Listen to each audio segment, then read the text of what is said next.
Hi students, welcome back your politics class. Now today we are going to discuss the second chapter in politics, that is federalism. In the first chapter in politics, what we had learned? Any idea?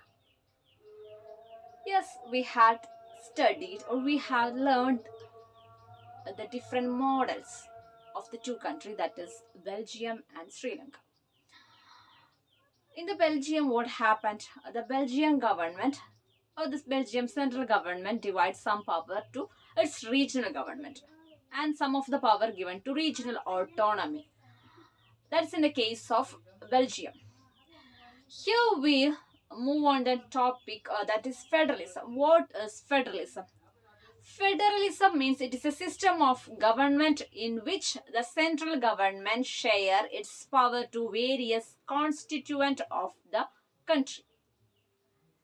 Repeating, central government share its power, some of the power to the various constituent units of the country, that is state government. Central government provide its power to various state government in our country. That is system in India we are following, isn't it? That means the central government that look after the common national subjects of the common interest of the people, or common national interest, that's considered by central government. And the state government is look after the day-to-day administration of the state, and each of the government have their own function and each of them have independent, they have their own administration. That is federalism. Federalism is a system of government, all the powers, not all the powers, all the powers of the central government that distributed various constituent units of the country. That's a state government. അതായത് central ഗവൺമെന്റിന്റെ കുറച്ച് power state ഗവൺമെന്റിന് കൊടുക്കുന്നു. രണ്ട് ഗവൺമെന്റും independent ആണ്, power share ചെയ്യപ്പെടുകയാണ് ചെയ്യുന്നത്. That is system of federalism. Is it clear? The Belgium model, we also discussed that the central government of Belgium distributed some kind of power to the state government, isn't it? Here in India, we are following the central government share its some power to state government. Next one, what is unitary system of government? What is unitary form of government? Yes, unitary form of government. Or how the unitary system of government is different from federal form of government. Federalism we already discussed. Then what is unitary system of government? Unitary system of government means there is only one government or single government, either the state government or subordinate government to the central government. Unitary system means only single or one government, either the subordinate or state government is there. That means the state government is always subordinate to the central government. Whatever the orders issued by the state government to central government to state government, the state government should obey. That is a system in unitary system. Unitary system. Under unitary system, the central government has the power or right to order something to the state government to do something. That is just that in the case of federation, that is just opposite. That means the federal system, both the central government and the federal system, both the central government and the state government both are separate. That means the central government has the no power to order or issue any order to state government to do something. Both of them are independent, both of them have their own function. That's the system of federalism and the system of unitary. Unitary system, only one government, single government or state government always under central government. And second one, federation. Under federation, the central government and the state government both are separated. No one is under the control of, or no subordinate are there. Okay. The next feature, next we are moving on to what are the major features of federalism. In the federal form of government, it has some features are there. What are the major features of federalism? Next topic, that is key features of federalism. What are the key features of federalism? First one, each level of government govern the same citizen. Central government and state government, and both the government govern same citizen. That's the first feature. And second one, federalism, it includes two or three levels or three tiers of government. That is under federalism, central government are there, state government are there, then last one, local self-government. That is our panchayat and municipality. The second feature. And the third one, each level of the government has its own jurisdiction in specific matters like taxation, legislation, etc. And fourth point, each level of the government has its own jurisdiction. That's are clearly specified in constitution, or that is clearly specified. അതായത് ഓരോന്നിൻ്റെയും jurisdiction ഏതൊക്കെ കാര്യങ്ങൾക്കാണ് അവർക്ക് right ഉള്ളത് എന്ന് കൃത്യമായിട്ട് കോൺസ്റ്റിറ്റ്യൂഷനിൽ പ്രതിപാദിച്ചിട്ടുണ്ട്.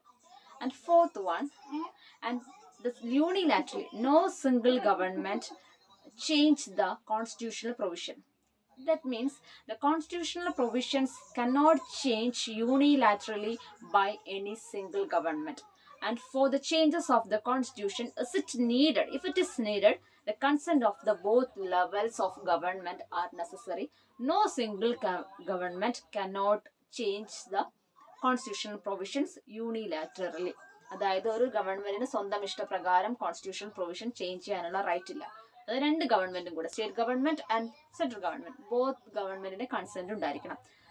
Then any dispute between the levels of government and the constitution can be interpreted only, it has only authority, have only one court, that is the Supreme Court. That means Supreme Court is the highest umpire or highest power, has the right to interpret the constitutional laws and if any dispute between the central government and state government. And next one, the revenue, the amount of revenue of the each levels of government is clearly specified. And the last point, the federal system has its objective, that means to ensure the welfare of the people. At the same time, it is accommodate regional diversity of the country. Main objective is look after the welfare of the people and unity of the people, and the same time it also ensures, it also accommodate the regional diversity of the country. These are the major features of federalism. The next topic, two types of federation. There is existing in the world, existing two types of federation. First one, coming together federation, and second one, holding together federation. First, we are going to discuss what is coming together federation. Coming together federation means independent state, different independent state coming together and to form a bigger unit of state or bigger unit. That is known as coming together federation. For example, USA is the best example for coming together federation. And second case, that is holding together federation, means that's a bigger unit of the country that divided its power into various constituent units. That is known as holding together federation. Best example, India and Spain. In holding together federation, some of them have their own special powers, some of the state has special power, and each of them are independent. That means we know that special powers, I'm told you, some of the states in holding together federation, some of the state has special power. That's the best example we had in the past. That's in the case of Jammu Kashmir. We know that the last 2 years before, the Jammu Kashmir has its own special powers, but nowadays it's taken away by the government. The Jammu Kashmir, during the last 2 years back, it has special constitution, special flag, and special prime minister. All are special. That's it. Means some of the states in holding together federation, some of the states have some special powers granted. Two types of federation: holding together federation and coming together federation. Okay. The next topic, that is what makes India a federal country. Why we call India as a federal federation or federal form of government? Before, we had discussed about the 7 features of federalism that we already discussed. And our constitution is originally declared that India is a union state, although it did not use the word federation.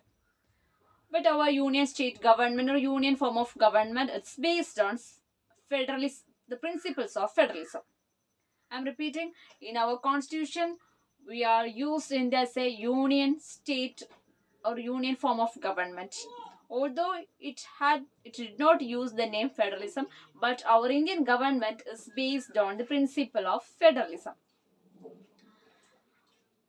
Originally, in our constitution, it's clearly explained that in India we have originally 2 levels of government, that is central government and state government. The central government means union government, or we have the state government.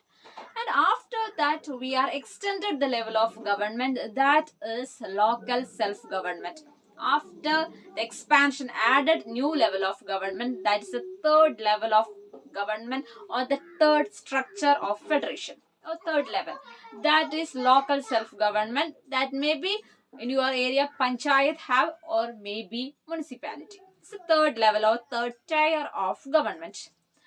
And each level of the government have its own jurisdiction, and each of them have discussed different subject matters. And in order to discuss their own powers, we have in India 3 lists are there. That is the first list: state list, concurrent list, and union list. State list, union list, and concurrent list. First one, union list. What is union list? What all the subjects are comes under union list? As a union list means the subject matters that are common national interest. Whatever the subject matters are common national interest, they comes under union list. That's the importance of defense, foreign affairs, banking. These all are things are common national interest subjects. This falls under the union list. That means, and these subject matters, it's needed uniform laws. That's why these are the subjects falls under union list. And the second list, state list. The state list means some of the local importance or some of the subjects have state importance. That means trade, agriculture, irrigation, police. These subjects comes under state list. And the third list, that is concurrent list. And the concurrent list means both the state government and both the central government have its own discussion, of both of them have power. That means marriage, succession, then trade, one more, succession and adoption. All these are comes under the third list, that is concurrent list. And we know that these are the 3 important lists. After that, we know that one of the after forming of constitution, some of the additional subjects are raised or some of the additional subjects are emerged. What we had done, usually the new subject is raised, and these subjects not comes under these 3 lists. After forming of these 3 lists, after forming of the constitution, we know that some of the new subjects may be arise. For example, IT, information technology, is formed after the frame the constitution. And what this subject IT, it comes under in which list? Union list, concurrent list, or state list? No, IT is not comes under all this list. because it's originated or it's formed only after forming of Indian constitution. So these new subjects arises, this subject as known as residuary subjects, and union government has the power to look after these subjects. അതായത് constitution form ചെയ്തതിന് ശേഷം ചില സബ്ജക്ട്സുകൾ ഉണ്ടാവും, ചില matters, ചില കാര്യങ്ങൾ originate ചെയ്തിട്ടുണ്ടാവും. അതിന് ബെസ്റ്റ് എക്സാമ്പിൾ ആണ് IT എന്നുള്ളത്. അതായത് കോൺസ്റ്റിറ്റ്യൂഷൻ ഫോം ചെയ്ത് എത്രയോ വർഷങ്ങൾ ശേഷമാണ് ഇൻഫർമേഷൻ ടെക്നോളജി എന്ന് പറയുന്ന സംഭവം വന്നിരിക്കുന്നത്. ഈ ഒരു സബ്ജക്റ്റ് നമ്മൾ ഏത് ലിസ്റ്റിൽ ഉൾപ്പെടുത്തണം എന്നാണ്.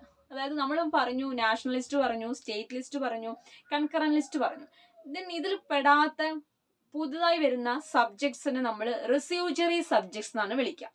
ഈ റെസ്യൂജറി സബ്ജക്ട്സിന്റെ മെയിൻ കാര്യങ്ങൾ നോക്കി നടത്തുക. അതിൽ അതിന്റെ അണ്ടർടേക്കിങ്സ് യൂണിയൻ ഗവൺമെന്റിനായിരിക്കും. Okay, these are the 3 list. This makes India a federal structure.